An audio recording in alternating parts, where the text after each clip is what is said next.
Hello, Global Theater. My name is Jerry Pielka. Today's September 3, 2024. Want to thank Rob Grant and his amazing podcast. I'm probably wrong about everything. Please subscribe. It's an honor and a pleasure to be here again with Mary Mackey, part two. Where in the heck are you calling in from, Mary? I'm calling in from Berkeley, California, and I've misspelled my name on the thing in front of me there. So it's Mackey, Mackey. That's good. I love it. It's human to make mistakes. It is indeed. If you well, want to let's fix just it, feel free. let's just start off with that. We covered a lot in part one. And this woman, Viola Spolin, she was a social worker in Chicago, and she did role-playing exercises and kind of invented comedy improv. So she spawned Second City, The Oh, Groundlings, Saturday Night Live. It's an amazing story, but she was a social worker, and they sort of adapted her. And she has this one line I ask people about: if the audience cannot see your struggle to achieve something, they cannot root for you to achieve it. What role has struggle play in your creative process? oh, it goes on and on and on. I mean, struggle. I love writing, and that's been good, but struggle in the creative process. You start out with something and it looks terrible, and you sort of try to wrestle it like a sort of wet duffel bag, and you keep, going around with it and working with it. But struggle in getting published, struggle in hearing my voice heard at all, struggle in getting people in New York to understand that California is a real place. That used to be a problem. Back in 1986, I wrote a whole novel called California Burning. It was about wildfires and basically climate change, which I knew about. And one of the editors, it's never been published, one of the editors said, who cares about California? So it's where you come from can often be a struggle. When I went to college in the East Coast, I went to Harvard, East Coast. I was a kid from Indiana. That was a struggle to get people to think that, I had any reality to get my voice heard. You have to overcome all sorts of things like prejudices and class and, as a writer, because if nobody reads your writing at all, it's still fun to write, but nobody's read your writing. So I think, the struggle is a long one. I think it's perpetual. And you also struggle always, I think, no matter how much success you've had, to make your work as good as possible and to communicate as possible with other people, and to realize you're not writing in a bubble, unless you want to write in a bubble. You're not writing in a bubble. You're not writing for the happy few. You're writing for people who are going to read you, and you have to persuade them to read you. And that's also Yeah. a struggle. So you appeared throughout part one as someone who's very confident. I love that you seem to know, like the Shelley Band, the great jazz drummer, said about Frank Zappa. He knew what he wanted and he got what he wanted. But you were happy that you could run this life of being a professor and write on the side at the same time. Not like, Yeah. oh, I have to write to pay my rent. Where do you think that confidence is rooted in? The way your parents raised you, or on your own, or somewhere else? Well, I think there's a double reason. When I was a child, there were only boys in my neighborhood, and I hung out with 4 or 5 boys. We were a group, not a gang really. We didn't have jackets or anything. We didn't do anything. We were a group of kids, and there were just no girls. And so I got this, and I insisted they recognize I was a girl. They had to do that. They couldn't call me Mackey. They had to call me Mary, because you didn't call girls by their last name and all that stuff. But I was about third in the pecking. And I had this kind of freedom to roam around, climb trees. I had a kind of almost toxic imagination where I convinced other kids to do things like tie towels around their necks and see if they could fly by jumping off garage roofs. So I was both a benefit and a detriment to the group of kids I was in. But we just, we were really free, totally free range in the true sense of the word. Basically, it was go outside, you're bothering me, come home for dinner, and don't you dare come home after dark. That was basically what it was. And I think that gave me a sense of confidence and gave me a sense to make mistakes. I used to climb trees way too high that had rotten limbs. And I'd be up there as a kid, and my parents would stand under it and say, "Come down and we're going to spank you." Now, you know what? I didn't ever want to come down. I thought I'd like to starve to death at the top of the tree, but I came down. But what I realized sometimes when I did that and I stopped, it was sometimes a branch would break under me. And then I'd know I had made a mistake. And I learned by mistakes. And I guess learning by mistakes has been the secrets of my confidence. I made all sorts of mistakes. Like, oh, people have fear of lecturing and talking in front of crowds. I lectured to, in my film courses, about 60, sometimes 100 students, once a week for years. And I made a fool of myself multiple times. I once was talking to a class and I stapled myself. Stapler. What are you going to say after you do that? I mean, really, it was like, suddenly pause. Your dignity goes. And, I haven't ever been much for dignity. I just want to accomplish stuff and do stuff. And that's what I do. I also, in terms of confidence, really wanted to get out of Indianapolis and see the world. And so I plunged myself as a young person into sometimes very stupid but interesting situations, and some of them weren't my fault, like the time I was in a volcanic eruption, for example, or living in the rainforests and remote parts of Costa Rica and the upper Amazon, and I survived. And certainly by the time anybody's my age, they're a survivor, and it just sort of gave me confidence. Also, I don't know if it had to do with my being raised or not. When something goes wrong, I get very logical and very quiet and very calm, and I help other people. So if you were on a boat that was sinking, I would find out where the lifeboats were. I would help the people who were disabled or younger get in the lifeboats. I would figure out how much food everybody had to take and throw it in. We get in the lifeboats, and then you wouldn't want to be in a lifeboat with me for the next 3 days when I had the small nervous breakdown that follows being calm, because then I would start crying and sobbing and possibly everything. But I can postpone that. And I think that blankness, which allows me to postpone fear and terror, is really good. Yeah. It really helps.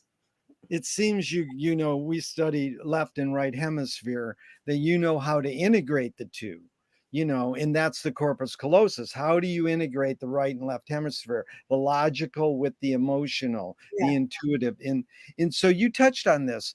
You said day job, and you just said you accomplished, you want to do stuff. Yeah. Where did you get your work ethic from? Oh, I got that from my parents and my environment. It was the basic, don't lie in bed, get up and go to work. Work was Yeah. considered both a virtue and something that grown-ups and kids even did. I mean, even as a child, I had jobs. I spent a little time, well, I spent some summers on a family farm in Kentucky near the Ohio River. And, children I went out and got the eggs. I brought, they didn't have any electricity, and they brought water up from the well in a bucket, which I totally loved, and I did all these things. I churned butter, of all things, in a wooden churn. I know it sounds like I lived 100 years ago. I'm not actually 200 years old, but, and that was just, when I was a kid, I had certain chores and things I did.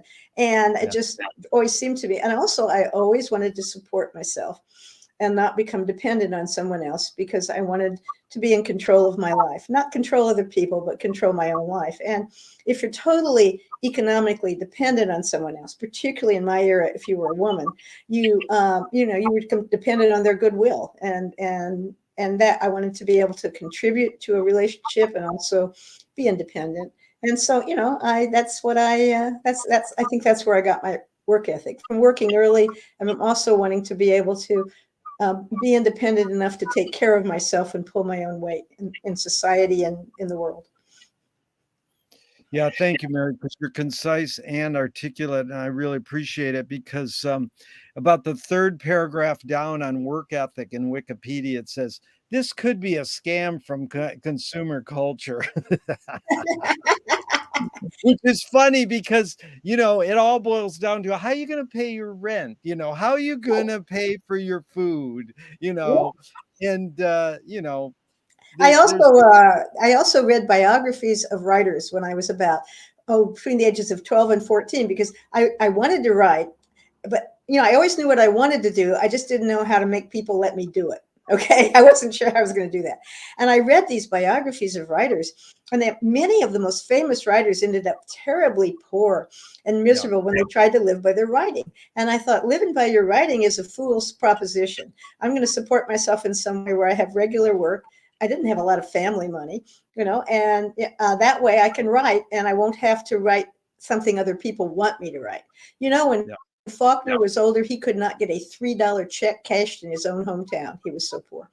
So, these things really affected me. And I thought, okay, I'm going to get a job. I could be in my era a school teacher. I could be a secretary. I could maybe be a nurse. There just weren't many options open. And I thought teacher, and I'm too short to teach high school. I can't keep discipline. So I'm going to have to become a college teacher. I better get good grades so I can get a doctorate so I can become a college teacher. And I did. And, it was not easy in some respects, but it worked very well for me, being able to both write, and I love teaching. And so I had two things I love to do. So in part one, we covered your intentions in the creative process writing poetry. And we covered education a little because you're a poet, you're an educator, but you're also a fiction writer, mainly fiction over nonfiction, or is it equal fiction nonfiction? No, it's much more fiction than nonfiction. I rarely write nonfiction. I do sometimes, but not often. So let's go into that first. Where's that tipping point where you go, because I think you kind of said that you were writing from day one, or I mean, not day one, you were writing when you were really young. Yeah. You were writing when you were really young, but where's that tipping point where you're reading a fiction novel, you're reading biographies of these writers? Where did you go? I can do that. I can write a book, a fiction book. That's a really good question. My parents read to me a lot every night when I was a kid, my dad or my mom. And I, when I was, by the time, when I was starting when I was about 4 or 5, before I could read. And I really liked to be read to. It was a good experience, and I love the stories. And some of the books they read me were by Mark Twain. And I'm related to my father's family, through my father's family, to Mark Twain, through the Clemens. My great grandmother was Mary Clemens. Great great grandmother was Mary Clemens. And, it's not a direct relationship, but I thought, and they told me this, and I thought, well, if somebody in my family can write a book, maybe I can write a book too. I mean, that was extremely encouraging. And my Aunt Esther on my mother's side had written a few stories and gotten them published. And I thought, well, these are just ordinary people. I know they're people in my family. I guess anybody could write a book if they put their mind to it. And so it didn't seem as strange to me or as distant in some ways. It was right there. What age are you writing your first fiction novel? What age? That's in that novel, which is not very long, is in my archives at Smith College. That's where my papers are archived. And I was 9 when I tried to write a novel, and I made a cover for it. I dedicated it to my parents, and it was a science fiction novel. I still love science fiction. It was about a group of kids, with a little girl there and some little boys, and they went to Saturn to defeat an evil brain that lived in the rings of Saturn. Something crazy like that. And I drew Saturn's rings on it and everything. And that was my first novel. I don't know how long it was, maybe 10 pages, but I thought of it as a novel. How cool. So then the question is what role does intention play in your creative process when you're writing a fiction novel? Because you talked about it when you're writing poetry, and you did say there is a difference. What's the difference? Or Between what writing is, or but even just so, what is the role of intention when you're writing a novel? when you mean what could you tell me a little more what you mean by the word intent? Yeah, intention is like, well, I usually set up with this screenwriting teacher at University of Michigan actually told me a great film, great art, great novels when you can clearly see the intention of the maker. Kubrick says the opposite. Great art writing or great film is when you can clearly not see the intention. So what role does intention play in your creative process? I go with sprezzatura, which is the art that conceals art. That's an Yeah. Italian term, and I spend a great deal of effort writing my work so it looks like it flows just seamlessly, as if I was just inspired by some voice and took shorthand or something, or, spoke it into my phone. But that I conceal the art by making it easy for the reader, so the reader doesn't have to struggle through it. I often have intentions in my work, but I also make the story compelling enough that the intentions become thoroughly integrated in the story, so they don't stand out like a sermon. Yeah. I'm not fond of either poetry or literature that's sermon-like.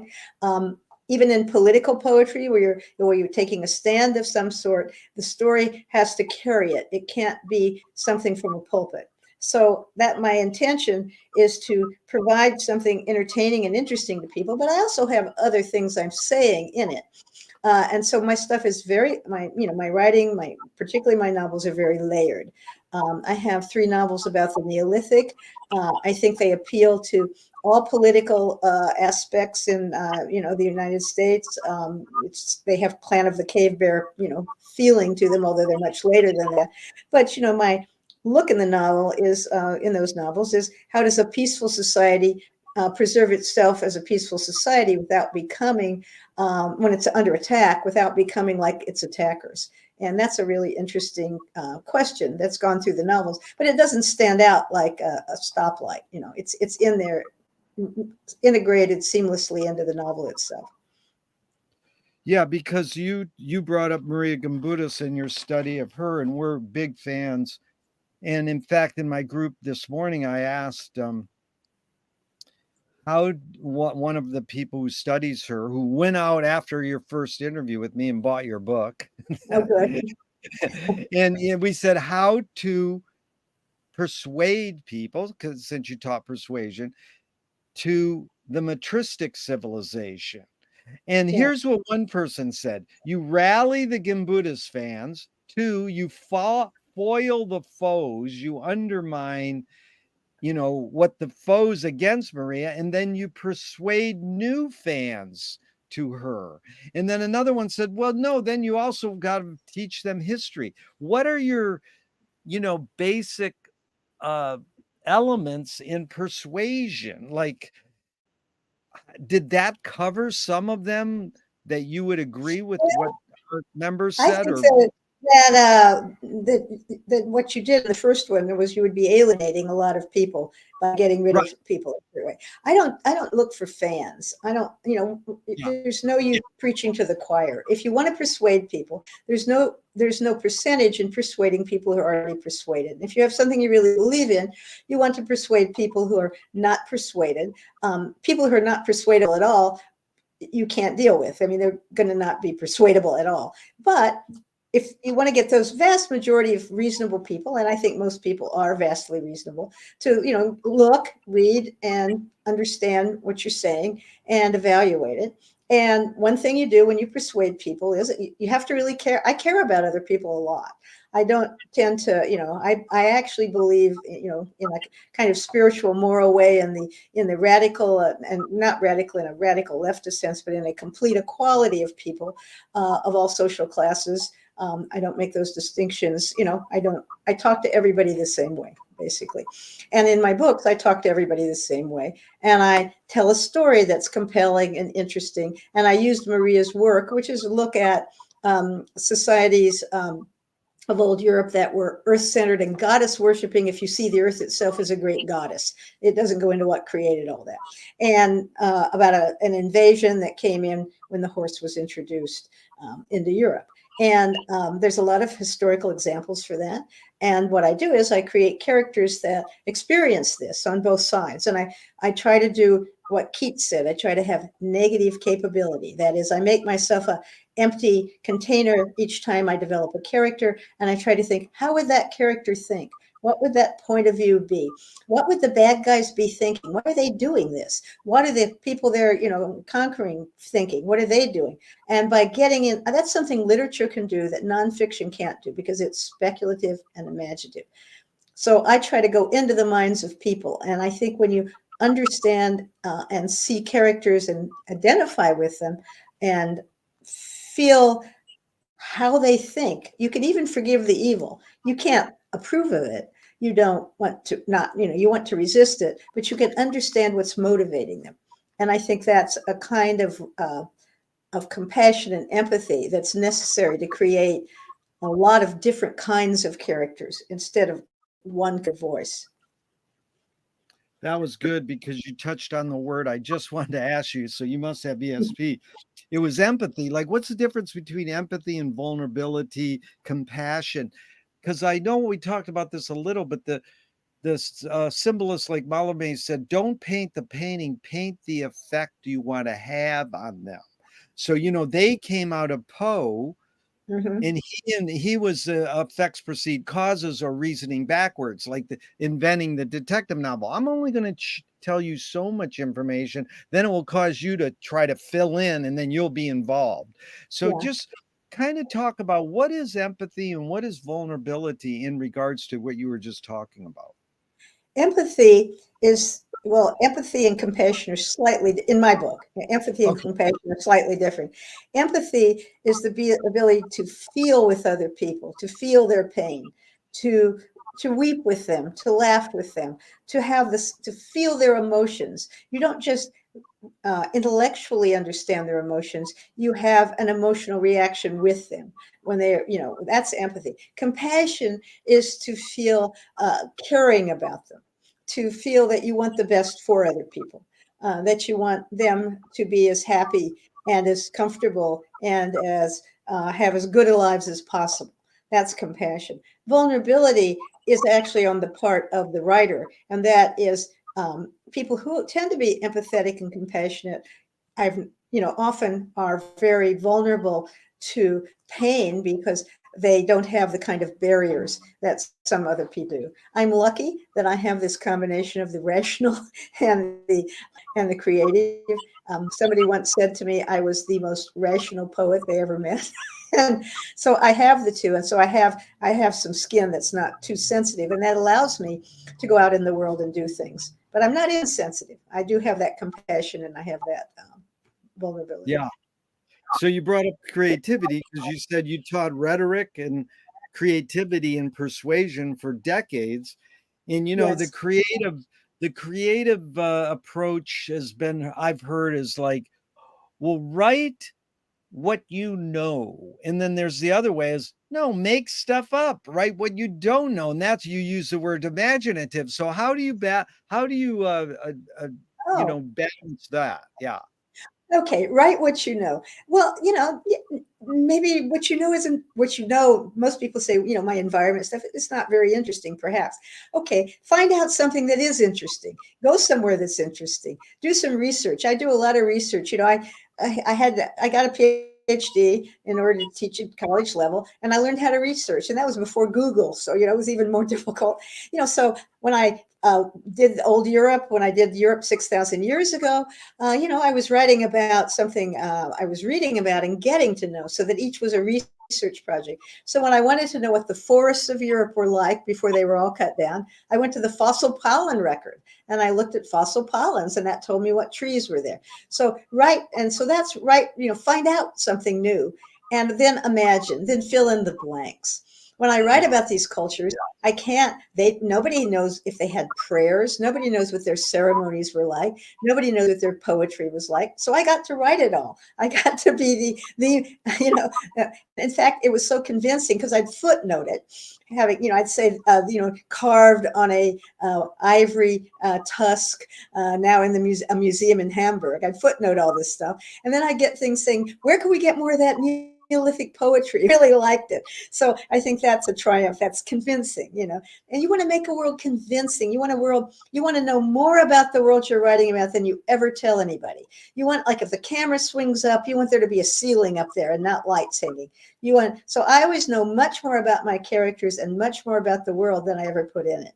And then write what you know. Well, your experience in life comes in handy. There's no experience that's not handy for a writer. There really isn't.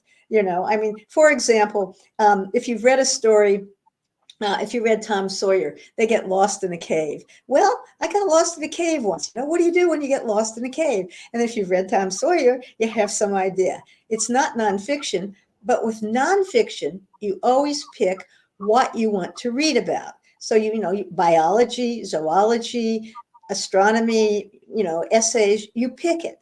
But literature picks you. It gives you ideas and things you would never pick yourself, and you never know in a long life what those things are going to come in handy. Actually, Bulwer Lytton, a very unimpressive, right? Well, he was very popular in the 19th century. He was a friend of Charles Dickens. Hardly anybody remembers him. Bulwer Lytton saved my life. I was in a volcanic eruption in Costa Rica in 1968, and I was in a beachfront, if you could call it a hotel, place with straw mattresses that had fleas in them. And there were people sitting around in Costa Rica. And I said, what's happening? They said, the volcano is erupting. And I said, oh, does it do that often? And they said, yes. Well, they were wrong. It hadn't erupted in 468 years, but nobody knew that yet. I went to my room. I found that much ash on my toothbrush. And I had read The Last Days of Pompeii by Bulwer Lytton.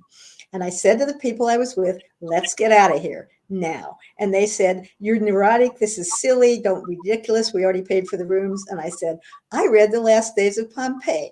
The people who didn't get out ended up as plaster casts in a museum.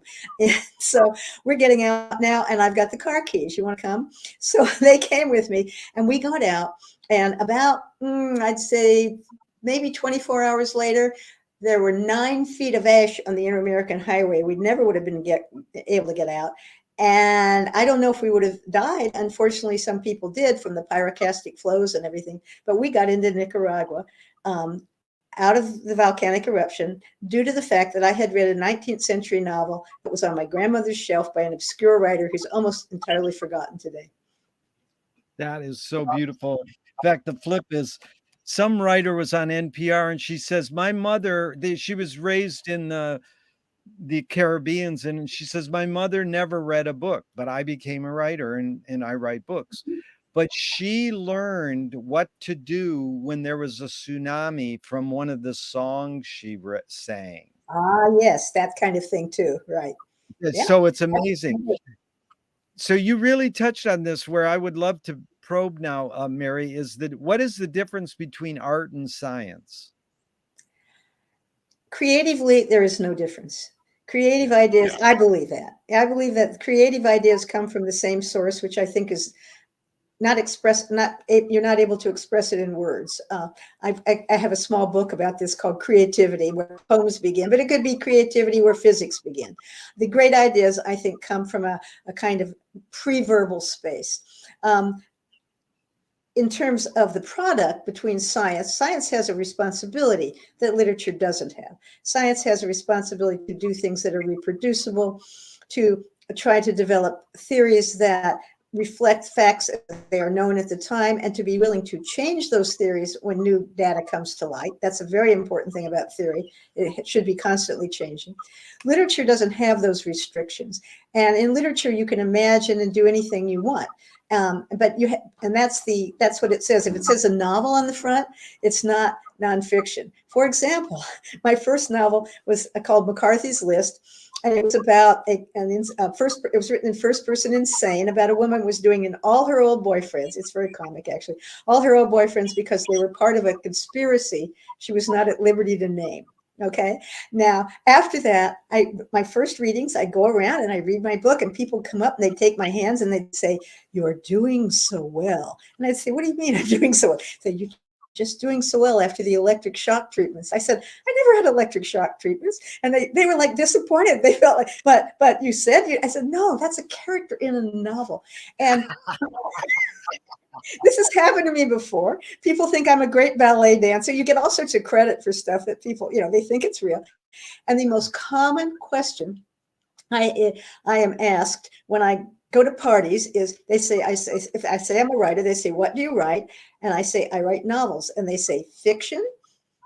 And I used to be stunned by that, fiction. But yeah, I write novels. Fiction, they say. Yes, I say fiction. They aren't fictional novels. That's what fiction is. Fiction gives you the license to make things up. Fiction gives you the license to land a flying saucer full of aliens in the Middle Ages if you feel like it. Science does not give you that option. So, well, Mary, one thing you evoked was, I'm going to read you a few quotes about science and get your feedback on them. But before I start, the first one's Jean Cocteau. But Jean Cocteau also said this thing I love to repeat to students. Take whatever criticism of your first kind of book or your first painting from your friends or your teachers or your family and exploit that the rest of your career. Really? So it's like you're doing so well. You're the shock. That reminded me of that. But here's Jean Cocteau. Art is science made clear. No, I don't believe that. I don't believe that at all. I don't believe that. I mean, I have a great respect for science. I've always had a lot of interest in it. A lot of my poems reflect it. A lot of my friends have been scientists, tropical biologists, environmentalists, anthropologists.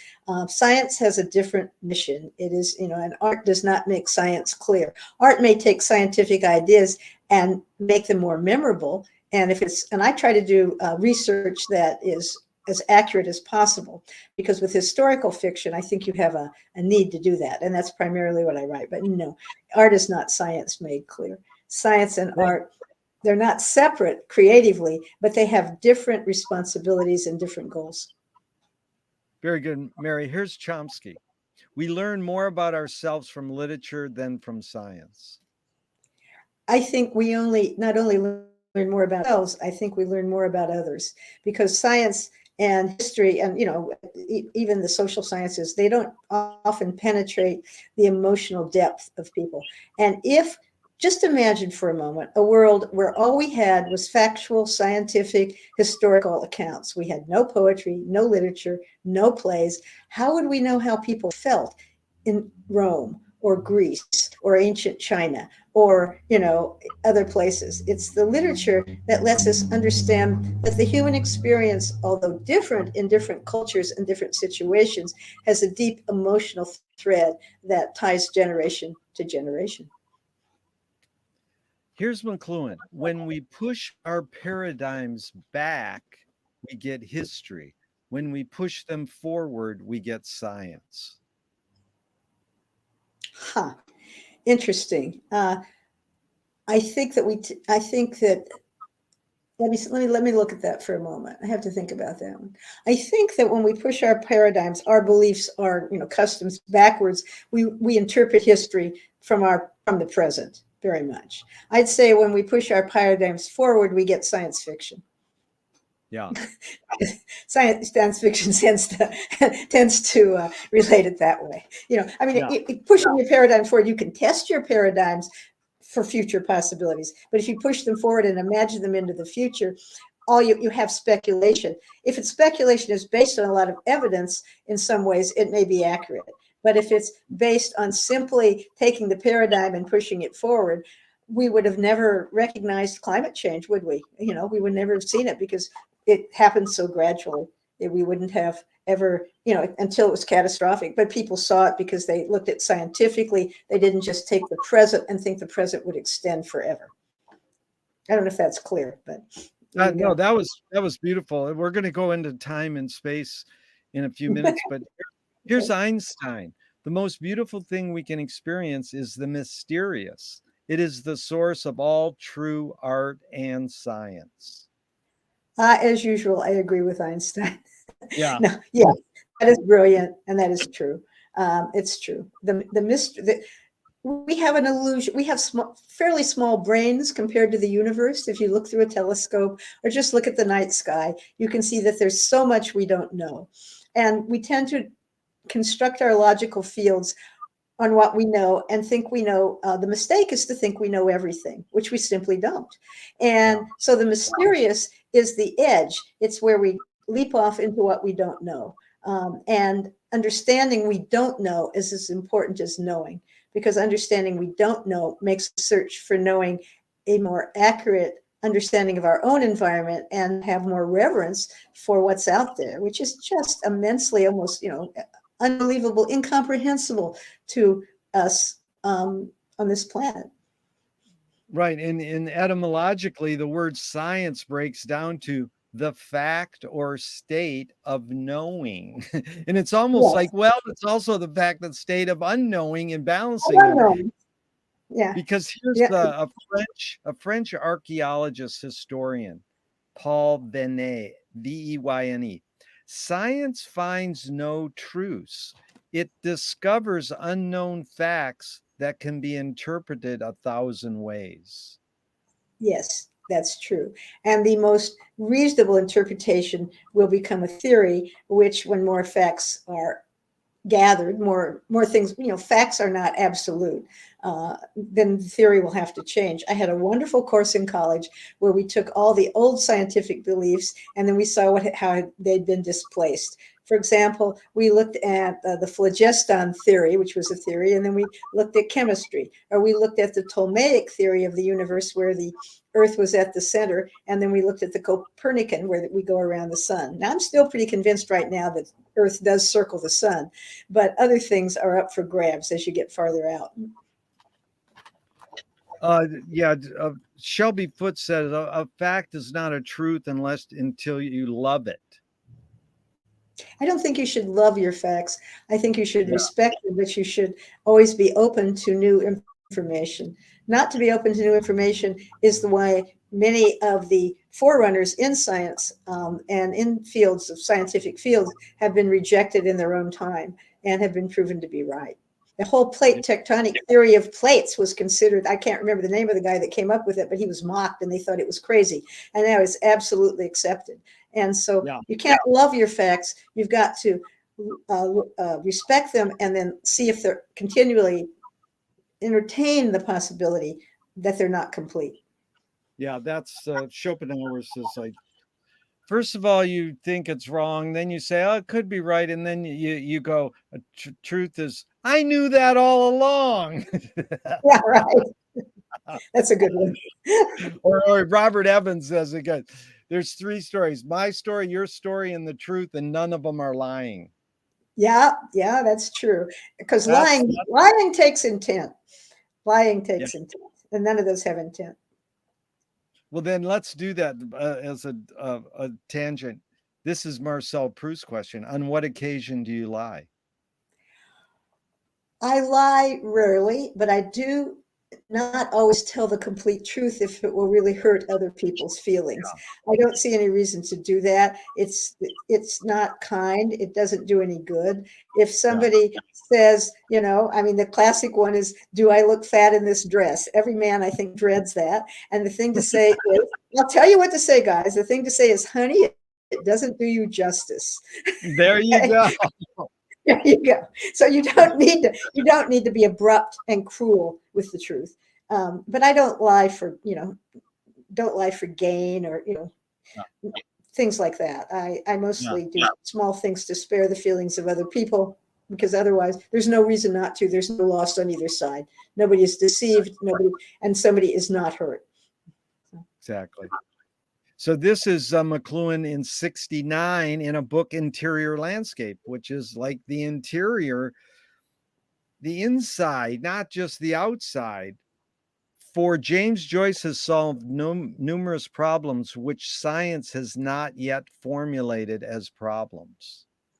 Say that again, please.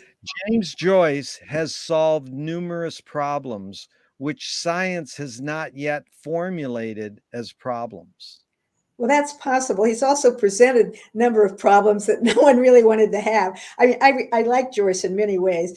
I actually had to I had a whole semester on Joyce in college. I had to write a paper about Finnegan's Wake, and he really did a lot of breakthroughs in literature and stream of consciousness and things. But also, some of his problems, by the way, were very local with Irish independence, and which are not as understood, subsequently in his work. But I don't know. I don't think I don't think the problems that he has presented are scientific problems. They're literary challenges.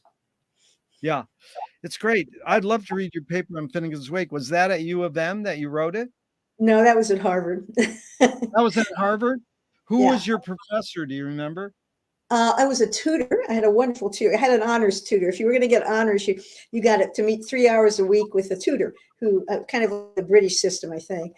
And we did a semester on Joyce, and his name was William Nestrick. He subsequently taught at UC Berkeley. He taught film and English. He's an absolutely wonderful man, gentlemanly, polite, kind, and very, very intelligent. He's no longer alive. He died in his 50s, a long time ago.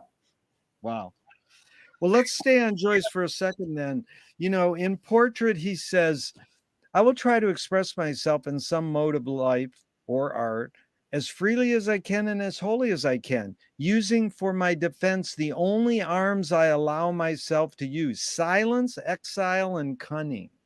Those three words, what do they mean to you, or what do you think Joyce was meaning by those three words: silence, exile, and cunning? Well, silence, I'm not sure, of course. Silence, I would think, would be the silence which all artists and all scientists actually have to have to create. There has to be a quiet moment before you access your creativity. It doesn't come out of the, usually out of the, thronging of life. Sometimes it comes from dreams and silence. Silence, exile, because he was growing up in an Ireland that was in turmoil and that was, under British rule, and there had been rebellions happening, or already happening, that were viciously repressed. So exile, and then cunning is another word for persuasion, but it's also persuasion in the presence of an enemy. For example, if you are threatened by something, you have to be cunning. You have to be looking at it. Conning, I think it comes from the word con, to think, conning. You have to be thinking about it in a very careful way. You can't just freely be open.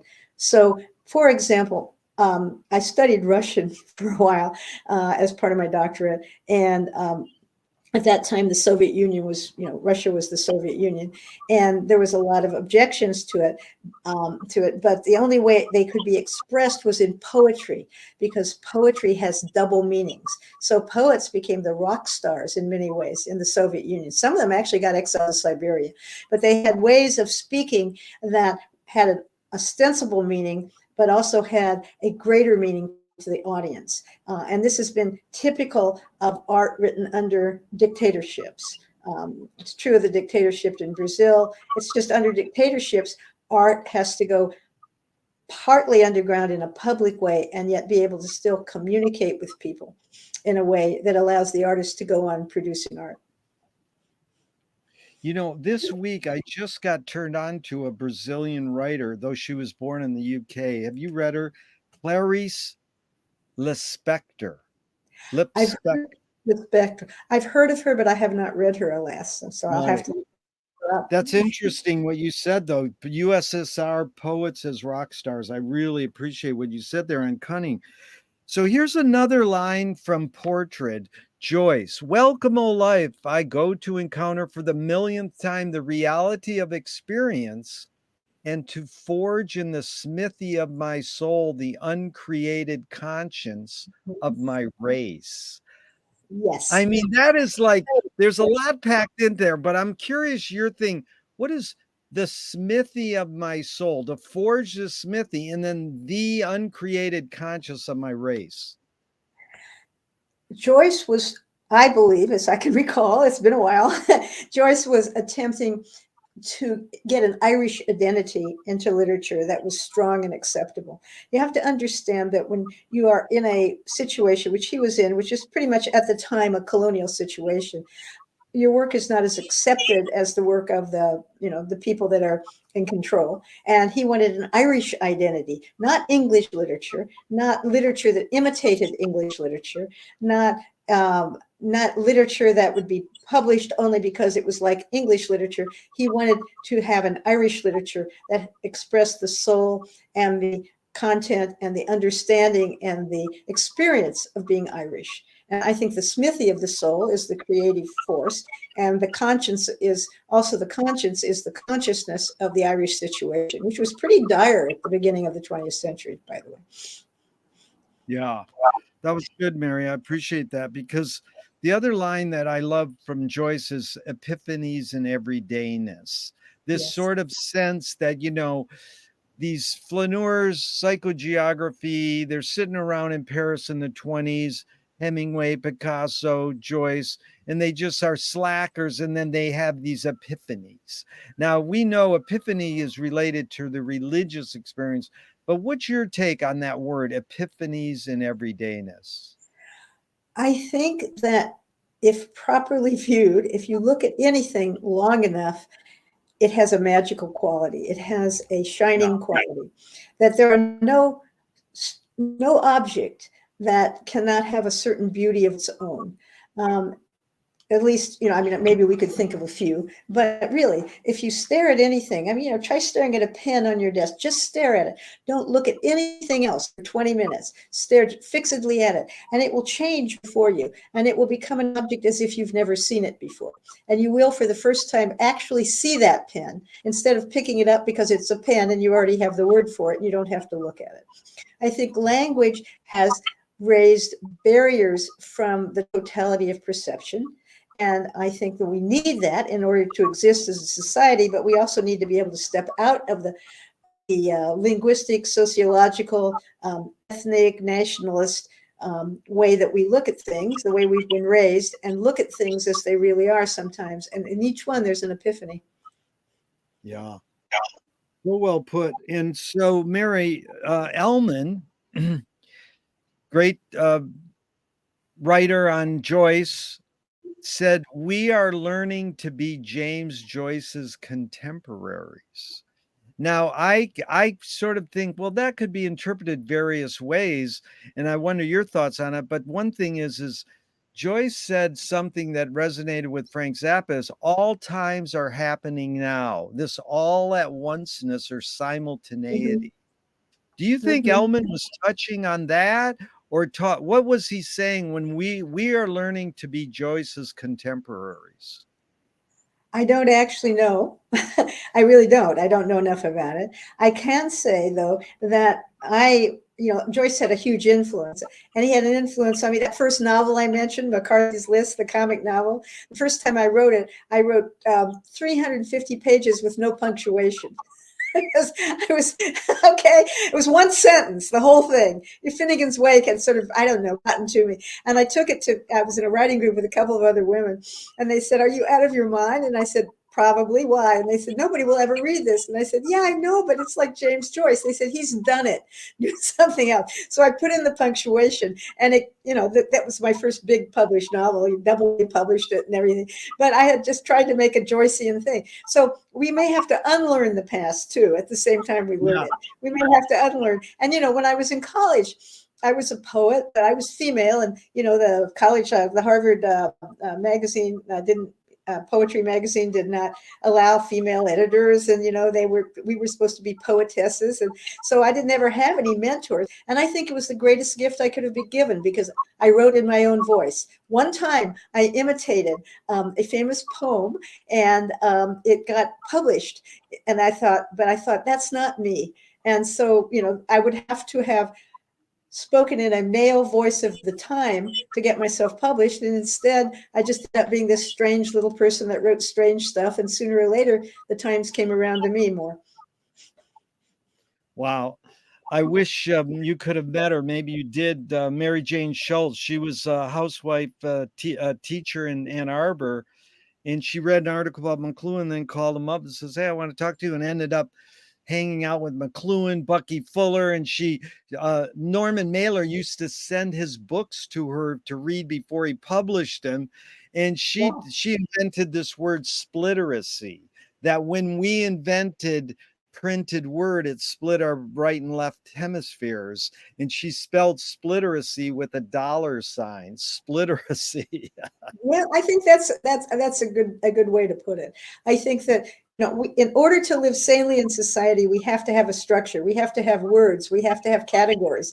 We have to know that look both ways before you cross the street. Because if you're looking at the rainbows in the puddle, you're going to get flattened like a possum on the highway.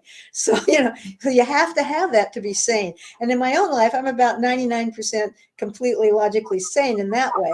But in creativity, I let myself move into that other realm. And I think often that gets shaken out of children. I think children do this very easily often, but I think by the time you're adolescent, I think you're being trained to know that this is not acceptable. You can't do it. In some ways, you're trained to believe that everything that's categories is all of reality, and reality is so much bigger than those categories. Yeah, not just trained, you're drugged with Adderall. I was hyperactive Oh, really? pre-drugging your kid, and I'm still hyperactive, but I didn't get Oh, I would med. have been too. They definitely would have drugged me because I was always answering questions in class. I corrected the teacher once, and ooh, did I get in trouble? She had the capital of Czechoslovakia wrong. Just all this stuff, and I put up my hand, like that. She's like, no, not now, and it was just, they definitely would have drugged me. I would have, probably been in a coma for about third grade, maybe till high school at least. Yeah. Well, that's the other McLuhan line I love is you can't prove you're sane unless you have discharge papers from a mental hospital. That's See? probably true. Yeah. Okay. He took a Joyce line. McLuhan says, I'm applied Joyce. Joyce said, I'm applied Aquinas. Any Oh, thoughts yeah. on that? Why did Joyce say, I'm applied Aquinas? Well, let me see what I can remember about Thomas Aquinas. I can't remember much about him because I wasn't raised Catholic, but Joyce was. Catholicism was Joyce's basis, and I think that he was changing it in ways that made it literary. But I really can't speak to Thomas Aquinas because, frankly, I'm not up on him at the moment. Yeah. I can't remember But much. let's go into Dante for a second, because this is we read in Finnegan's Wake a couple weeks ago, one line on page 12. We may see and hear nothing. Now, Decio, our Brazilian Wakean, says the eye is space and the ear is time. And my friend said, yeah, Dante eliminated time and space. He wanted to go to paradise, and you go beyond time and space. And then the Incas regarded time and space as a single concept, pancha. So just any thoughts on this? Like, the eye is space, the ear is time. What's the difference between space and time? Any thoughts on that? Well, I believe, if I'm not wrong, and somebody is welcome to correct me, that modern physics has the concept of space-time, that they exist coldly, they exist Yeah. together. Are space and time separate, or are space and time? What we don't know, at least I don't think we know, is do our brains structure something that looks like time, or is there really time? Are we all just, swimming in a pool of infinity where everything happens at once? We don't really know these things. These are parts of the mysteries that we circle, that we attempt to understand, but we don't really understand either space or time fundamentally in that way. Because partly, I don't think, as far as I know, that we can really get beyond the observing qualities and structuring qualities of our brains. I'm really not qualified to speak about this. I bet you should have a physicist on here and they would do a much better job. No, I like everyone contributing, but that was really good. And I love the great jazz shaman Sun Ra says, space is the place. And time is the rhyme. Yeah, time is right. That's like they asked Bob Dylan. He had a line in one of his songs, I'm reading James Joyce. And they says, well, why did you write that? And he goes, because it rhymed with the other line. Yeah, right.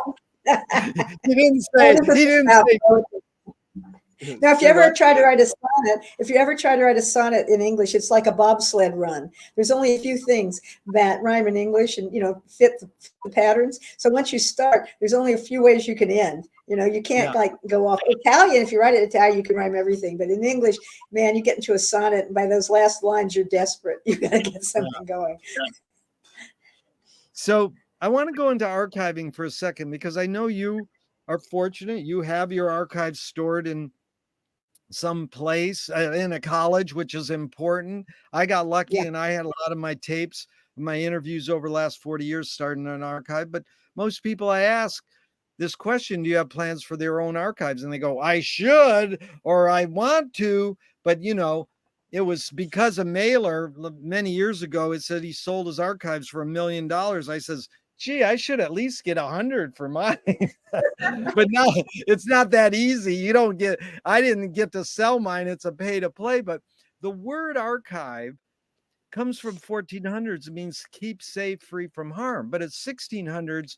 It's the word, what we think of it as the records preserved as evidence. But Charles Baudelaire said if you try to make a statement long, deep, and rich, it will age very fast.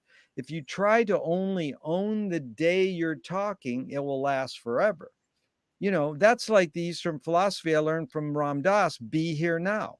Isn't the point of life to live in the moment? So, Wyndham Lewis actually said it well too. He says, artists live in the present and write a detailed history of the future. So Hmm. I know it's kind of, and the Egyptians put stuff in their coffin, but I know we collect stuff. Humans collect all this stuff. And then even in researching this project on archive, we've talked to the best archivists in LA, and it's like they still have to be discerning and throw some stuff out. So is this any thoughts on all those prompts? And is this need or want to archive more innate or more invented by humans? Well, I don't know about whether humans invented or not, but I know in my own particular situation, I'm very interested in particularly the history of the early women's movement being preserved because, and actually for everything now, so much stuff is electronic, and if it's not preserved, that history is written on water, and anybody's going to be able to go back and reinterpret it in some ways. So I think it's important to have messages from the past that tell you what at least the people in the past thought was going on in the past. Now, whether or not the human race was going to survive another 500 years, I wouldn't, I'm not placing any bets, but I suppose I could place a bet because no one could collect from me. But nevertheless, nevertheless, I think archiving is important. I've actually been on a campaign to get women writers to and sculptors and other artists to archive their work. I have a page on my website of archives for women. So as soon as they put up, if they get their stuff archived in some place like a university where it will really be preserved. I think we need this history. We need to know what's there. Once again, if we have no messages, no history from the past, we lose huge amounts of accrued human knowledge and also understanding of how things happen. And there's a wonderful science fiction story, which I think is called Message Preserved in a Bottle. Came out in about I don't know, I'm guessing 55 maybe. Very early. And it's the idea is they find this message in a bottle. All of human civilization has disappeared. It's like back, nobody knows how to do anything. We're back to, we can't smelt metal. We can't do anything. And it all happened overnight. It's just, and nobody knows why, because there's nothing preserved. Turns out everything was made electronically at the level of electrons. This is like in the 50s, at the level of electrons. And that was okay. So they just burned all the books. Who needs books anymore? You get all this stuff preserved. It's a worldwide thing. And then they made them even smaller, down to a smaller amount. And then they made the index and electrons to it. And then the index got corrupted one day and nobody could get any human knowledge. All the libraries in the world, all the accrued knowledge of the human race was wiped out overnight because the index got corrupted. And I think that's an interesting lesson in why we should actually archive. And people whom I've talked to, the people at Smith, when they took my archives, talked to me and said that the average life digital thing for them is about 5 years. So they're interested because you can't read it on the machines anymore pretty soon after that. So they're interested in paper because, you find that people have found books in Paris in the book stands that were bound in medieval manuscripts. And one of the great ones was one by, who was it? He was a writer, Procopius? No, that's not right. Procopius. He was a writer. He wrote a secret history of the of Theodosius, the Constantine emperor, and he wrote it for the future, and he hid it. And I think that was discovered, maybe 150 years ago, and it was all the scandal from the empire, just everything. He was, we know it's him because we have his handwriting. He ran around doing tax things and everything. But so while the emperor was being the emperor's good guy, he was writing down all the crazy things like the many affairs of the emperor's wife and all these other things. So that's a little message from the future. Had it not been on paper, it never would have been found. Yeah, that's Marley saying everything ends up in a book because people have to be careful with digital because they say you have to replace your hard drive every 10 years and check it every year. And people go, I don't do that. And who knows when they turn the internet off, then everything. So we never get rid of your masters. Don't, I digitized this. Now I can throw out the original. Don't throw out the original. Yeah, I always print out my manuscripts and I have them. And all Yeah. those little flyers people pass out and everything, those would be very important historical documents. And I've used them myself in writing historical fiction. Yeah, McLuhan Probe Finnegan's Wake by James Joyce says that artists dream awake. Everyone has these powers and ability to create these scenarios in the middle of the night while they're sleeping, but artists can also dream while they're awake. Not to sound elitist, but have dreams played a role in your creative process? Dreams don't really play a role in my creative process. Almost never. I think one thing is the short-term memory problem that, it doesn't go into your long-term memory in details. However, I do have quiet ways of simply sitting quietly and not exactly dreaming. You might call it daydream, of going over things. Things often happen to me when I'm taking long walks all by myself without any music, which I often do. I like to be there now, when I'm taking a walk. So I've gotten ideas for books while in the shower, the patter of the water on my head, that all that stuff. It's quiet. You don't have to think much. Just don't fall down, make sure you Yeah. soap yourself. And ideas kind of come. I got an idea for one of my most popular novels standing in the shower, but these are sort of more like, I would say artists tend to daydream. I think everybody daydreams, and Yeah. artists who actually fulfill this stuff have not only the daydream, but they have the intent and they have the craft. And it takes craft and training to do this stuff. You often train yourself, but it's still a craft. It's not a simple gift from the gods that comes swooping down into your head. It's really good, Mary. Tell me one major element of your creativeness that stayed the same and one major element that's changed in the years you've been doing this. Hmm. I think that, let's see about that. One thing that has anything changed? That's the real question.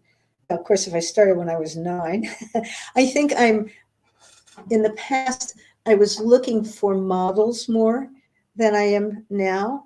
That I was trying to learn to write by reading. I taught myself I only had one semester of creative writing.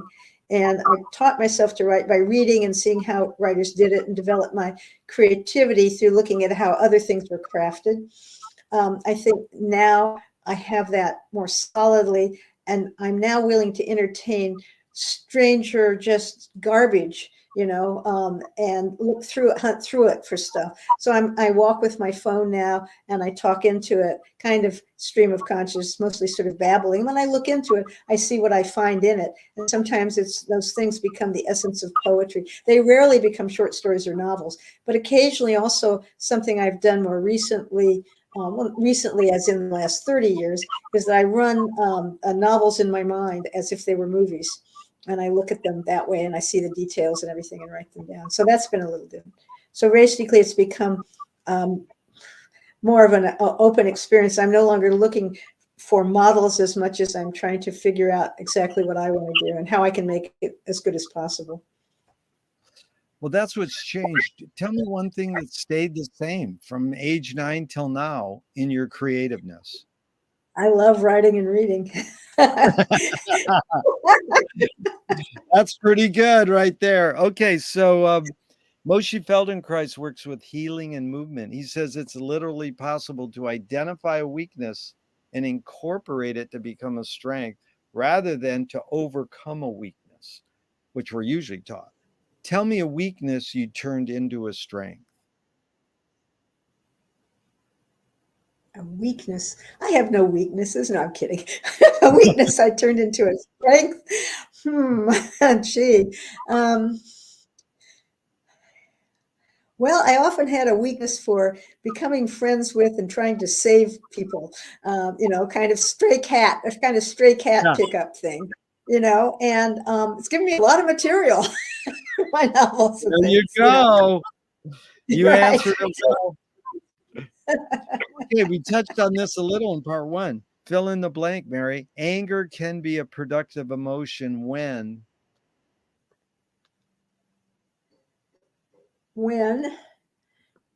you don't get yourself thrown in prison. No, it can be productive. that is good. What's the most oh, let's do this. I asked my friend who wrote for Robin Williams, comedian, can satire be destructive? And he says, that's the job of satire. But if me or you do a cartoon in a certain country and they kill us, some people think dying is destructive. Swift compared satire to a mirror in which people could see every face but their own. What's the function of satire? Satire lets you, okay, if you criticize people in a logical way, if you criticize something, let's say, I think Swift parodied the religious wars of the time, and you can say these wars are ridiculous, they're bad, here's the reasons, da da da. What Swift did was he satirized them in Gulliver's Travels, and he had whole wars breaking out because which end of a hard-boiled egg you would break first. And nothing symbolizes the horrible triviality of war. That's the worst part about it, the needless waste of human life, the need suffering, the fact that grief, when one person dies of war, spreads like a stone thrown in a pool. It involves families, countries, and times, and it causes more wars. And this is how stupid it is. It's stupid as is fighting over which end of an egg the big end or the little end you should crack first. And I actually do think it was one of the stupidest inventions of the human race. Yeah. What's the most significant difference between men and women, physical aside? Good. That's good. You added that. My father was OBGYN, and I could go into this as a doctor. Difference between men and women. It's so hard to separate that out from cultural differences. Yeah. I've tried to do that in some of my novels because I've tried to look at a society that's a partnership society where men and women are equal. Nobody has necessarily the power just because of gender. And that's something I've, tried to look at. And I've been doing that for years, trying to look at what equality is like. I'm not sure what the differences are. It's so culturally enmeshed. I think in our culture, I could easily list them for you. But, those are the feeling that you have to suppress your emotions for men, I think is a burden for men, a very severe burden for men. But in Latin American cultures where I've been, often it's not the case. I don't know what the differences are. We're all human beings. We all start out the same and then develop, into different genders in the womb. I'm not sure what they are. Really, I'm not. I feel Mary, that I have men that are like women and women that are like men, and I don't see that there's a huge, except culturally. it's actually the answer I love to hear when people say just what you said. But Mary, what caused matriarchy? Matriarchy is different than matristic. Matriarchy would be patriarchy turned upside down with the women in positions of power. I'm not for that. I'm for partnership societies where neither men nor, level playing field for men and women, level playing field for you, whether you ethnicity, race, gender, just equality under both law and culture. So matriarchy would simply be the idea of women ruling. I don't want women ruling. I have seen women as dictators. I have seen women as, on committees who are just as ruthless as anybody. Do not underestimate women. Just like men, they can just do the same things. I want a partnership society where people treat each other with respect and equality. So well put. I agree with you. There's a line that goes, you create what you resist. Bob Goldthwait, the comedian, morphed it into you are what you hate. James Joyce said, it's a curious thing how your mind is super saturated with the religion in which you say you disbelieve. And Louis Buñuel nailed it. He said, thank God I'm an atheist.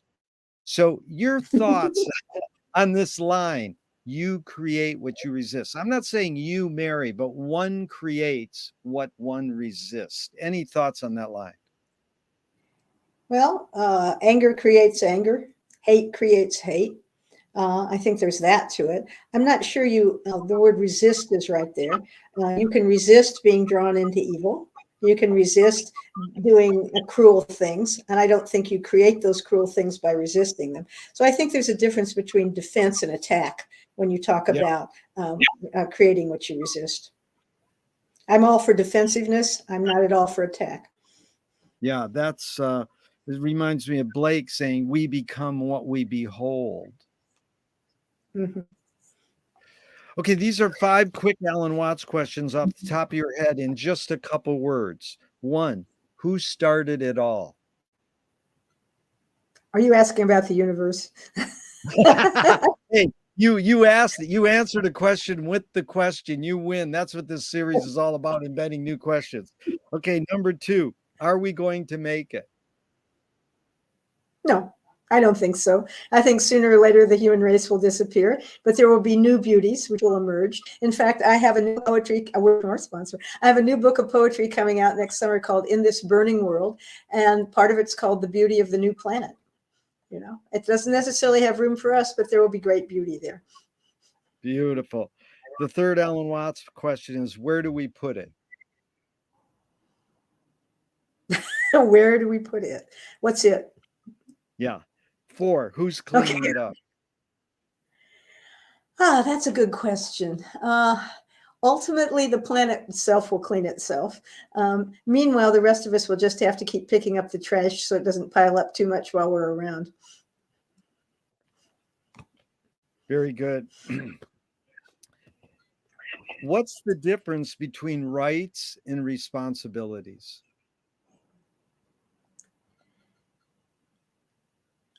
What's the difference? You have okay, rights and responsibilities. Partly this is linguistic. Responsibilities, let me deal with that first. You have responsibilities to your society, to your family, to people who are less fortunate than you are, to humanity in general. You have a great deal of responsibility to be a productive, good, positive member of society.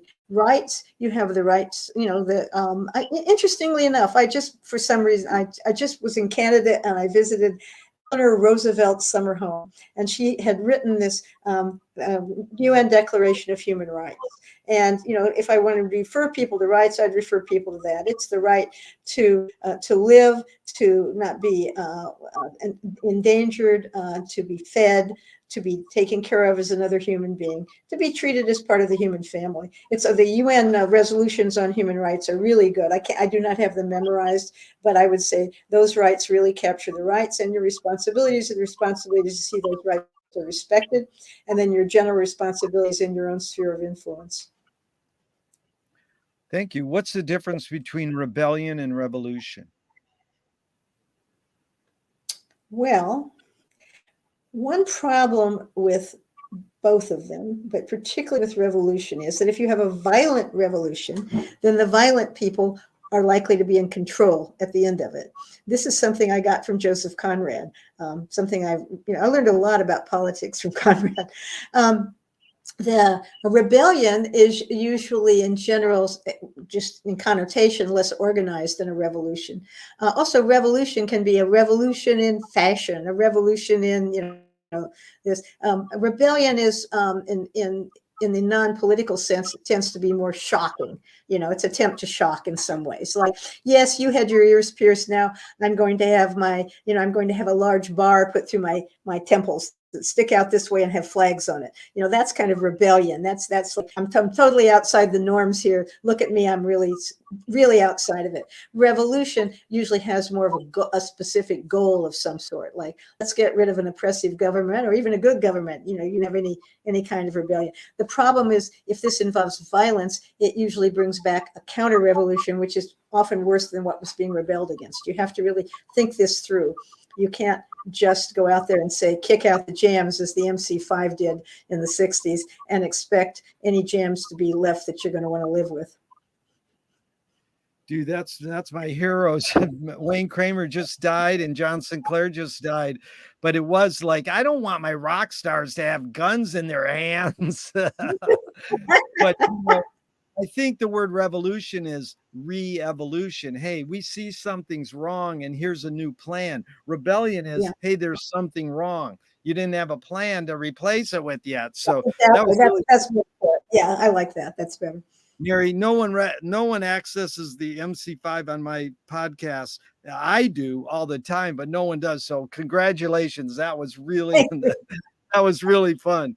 And I loved it. I'll tell you really quick.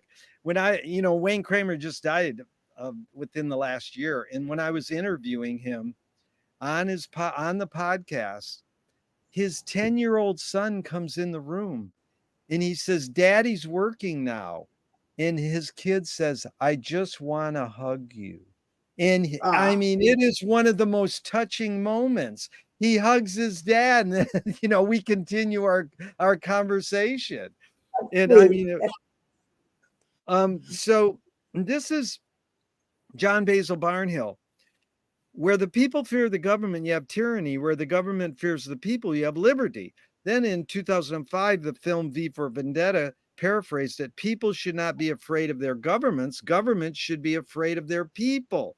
So, how do you personally handle false fears like the war on poverty or the war on terrorism, or the big one is the war on drugs? Well, you can't have a war on drugs because drugs don't fight. And you can't say no to drugs because drugs don't talk. So they kind of, like in Orwellian terms, they say the war on. These are sort of like a false fear. How do you personally handle false fears? Well, you notice they all have the word war in them. They're not persuasive. If you want to look for persuasion, look at real advertising. They're really good at persuading. I used to have my students go home, when TV had channels and you weren't streaming everything, and just turn off the sound and watch those visuals and watch how they're persuaded. They make you feel good. They identify with you. Then they tell you how you can feel even better. Then in print, you cannot read. They tell you how your tongue is going to turn black and your ears will fall off. But they're very good at bringing you in, giving you a stake in it, Yeah. I always thought that one thing you could do for school children, if you didn't want them to take drugs, was to get somebody who was drug addicted and have them come in to the school and tell them what their life had been like. Yeah. He'll have a human experience there.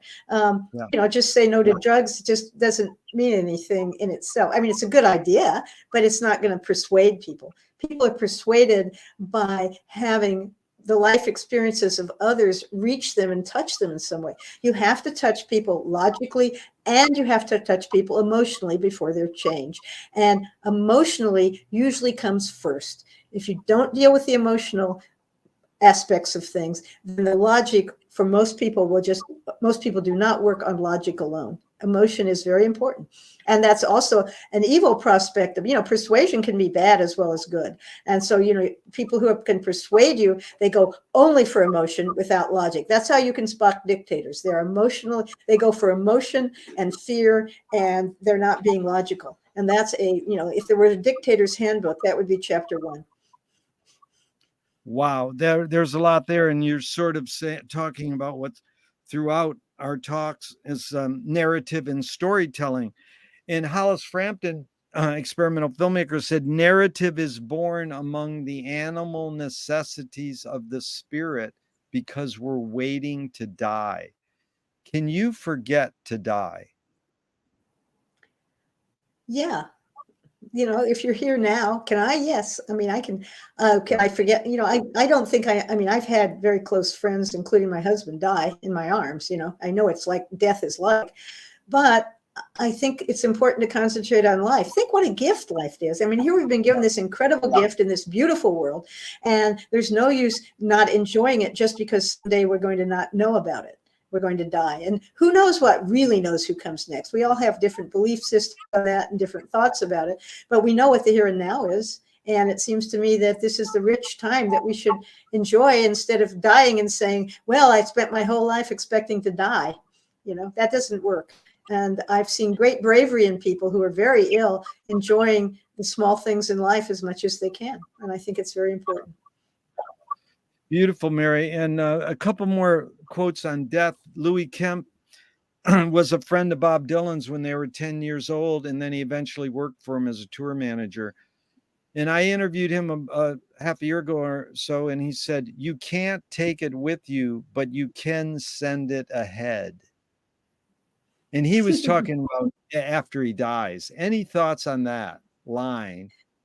You mean he thought about there was an afterlife, or he's talking about Yeah, the I life? think he's talking about an afterlife. You can say, I don't think we have any idea, really. I mean, people have religious convictions, of course, which give them ideas, but I don't think it's a settled matter. But I think you can send it forward in that you could for example, make sure that a lot of your estate had money was given to charity, or something was done useful with useful things with it.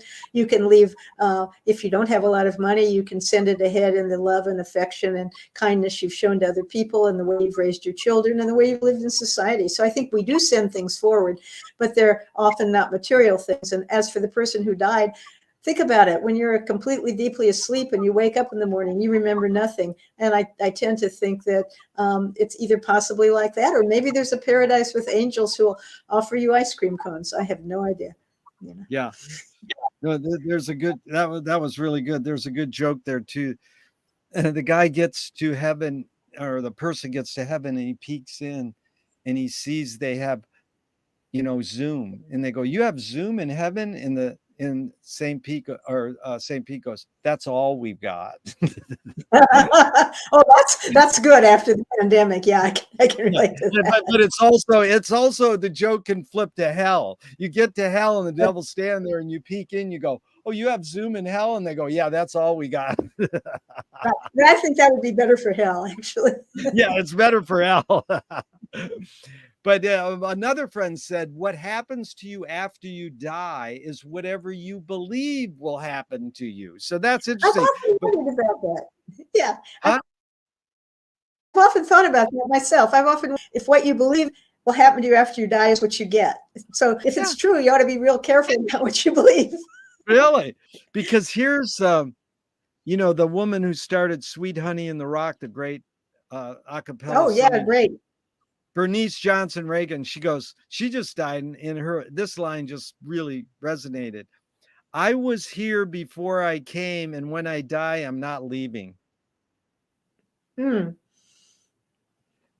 Well, yeah. I mean, yes, I can understand what she's saying. I don't know if I was here before I came, but I don't know. I mean, if you think of that in metaphorical sense, that you were here and that you were essentially, your culture was going to, produce you in a certain way, and that you're not leaving, you'll leave traces of yourself. But, Yeah. think of all the power. If a good thing to do is look at the great writers of other centuries that nobody remembers.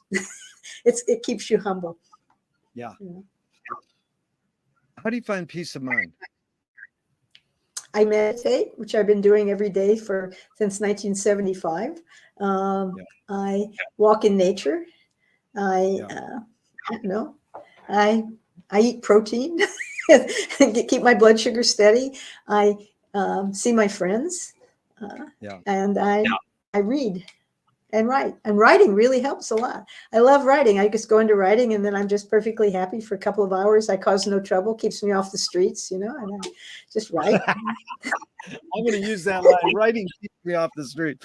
Okay, Mary, a few more and we're out of here. This has been fun. If you were walking down the street today and you met yourself as a 12-year-old, what would you say to your 12-year-old self? It's going to be okay. Yeah. Which way should toilet paper come off the roll, over or under? Over, of course. Everybody knows that. Well, the patent has it pictured there, but 95% people say over. But the You ever try 5% to who get them under? You go like this and like this and like this, and it I won't know, come. but the 5% who say under have their reasons. So, okay, if a publisher was going to release your autobiography off the top of your head, what would the title be? Oh, I know, actually, because I've got an unpublished book with the title my autobiography should be Never Go to the Beach with Mary. Oh, that is good. And they want to scent the glue in the binding. What smell? I prefer no smell, but if they have to do something, do they really have to do something? Okay, lavender. I like that. No smell is fine, but lavender's good too. Really cool. If a statue was built in your honor, where would you want it displayed and what would it be made of? Well, let's see.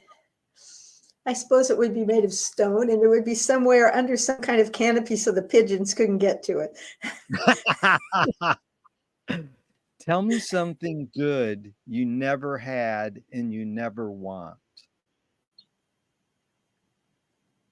Hmm. I've had such a good life and I've been so happy with it. It's hard for me to think, but let's see. Something good I've never had. I don't know. Yeah. I don't feel that I've lacked. I think I've been very, very lucky and very fortunate. And I mean, I've had some really bad times, but they've always worked out. And hey, for a writer, it's all material. So, what I've never had it. Maybe enough chocolate. I don't know. Enough chocolate. There you go. Yeah. Are you dark or milk chocolate? Oh, dark. Yeah, me too. Okay. What is the cultural shift you see developing today that inspires you? The cultural shift. I think I think the most important thing right now, I really do think, is the changes in climate. And of course, once again, we don't know, but it seems quite likely that we're headed for some very difficult times and catastrophes. And I think the recognition of this and whatever attempts can be made to mitigate the effects and make it more livable for people are very important. And I do see this happening. And this is something I've been wanting. I've been wanting this to happen since 66, when I saw the rainforests of Costa Rica being, the mountain clouds being turned into charcoal. I've seen the planet. I love this planet. I think the nature is very, very beautiful. And I'm hoping that more of it can be preserved and that, that we can do something at least to make the lives of future generations more tolerable and better. It's moving much faster than I thought it would. And I think that that's a surprise to at least those of us who aren't climate scientists. And so I think the great cultural shift is an awareness of this. And all the other things remind me of lemmings having a fist fight on the edge of a cliff. I mean, this Yeah. is a big threat. This is a big threat. And so, I mean, I understand that wars are important. I understand that they're horrible. I understand that, the genocidal stuff is terrible. And, you don't have plenty of places all over the world where you can find this. But at the same time, the human race itself is facing a very serious threat. And certainly high civilization, if you can call us that, is facing a high threat. And I think, mitigation and seeing whatever we can do to cooperate. We need to cooperate to deal with this at an international level, not just at a personal level. Yeah, it's all right to recycle your beer bottles, but really what needs to be done is international cooperation on this, because it's, without it, it's just going to keep going. What's a question that remains unresolved for you?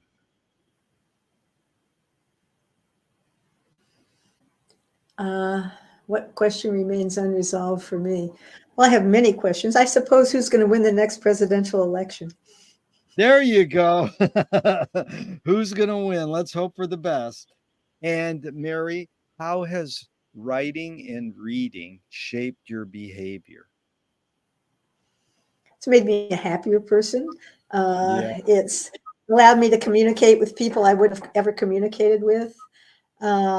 It makes me, I think that my behavior has more shaped my writing than my writing has shaped my behavior. I've always been a storyteller. I was a storyteller before I could read.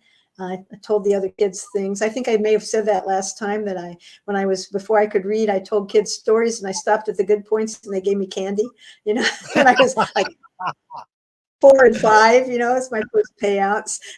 And they'd say, go on. I'd No, say, I love yeah, I that. see When you you said that in part one, I love that. They gave me candy. It's like, candy. Like I could tell you the rest, but I see you have a Mars bar. Could you share that? Yeah, anyway. So I've always been a storyteller. I love stories. I think of stories constantly. I've got pages and pages of ideas for stories, and they just, I see the world as constant narration, as stories. I narrate in my mind all the time, So. well, I'm writing a book with another person right now. Can we send you a chapter and get critique, or is that cost? You can ask me offline and I'll tell you. Yeah, I bet. Well, I bet.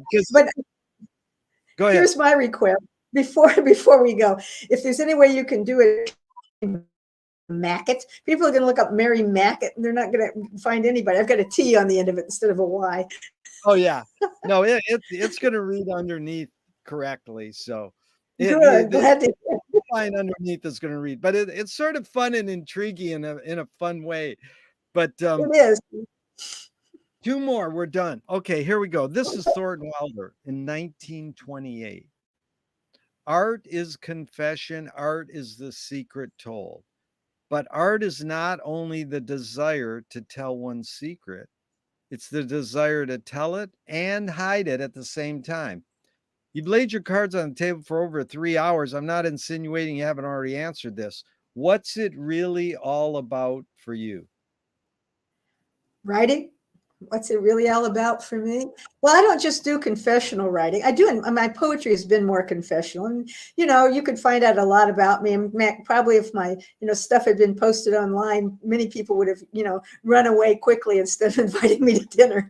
But it's not, it's not. What's art about for me? Hey, I like to write and I like to tell you stories and I like to entertain people. When I Yeah. was a kid, for 3 years, I was an Army brat. The Army put my dad through medical schools right after World War II. And we'd go to different bases and he'd patch up the people that had been wounded. And they'd have Saturday night movies. And I would come out there as 2 years old and I'd look out and I'd see all these wounded soldiers and they'd ask me to dance. And I'd dance for the soldiers. And I pleased them and they liked it, all these guys. And they were so sweet to me. And I think dancing for the soldiers, I want people to be pleased and happy, and partly in my writing. And also, I want to say serious things, but I think the basis is I want that connection. That's what it's about for me. It's about connection with myself internally and connection with others externally. What gives you the most optimism?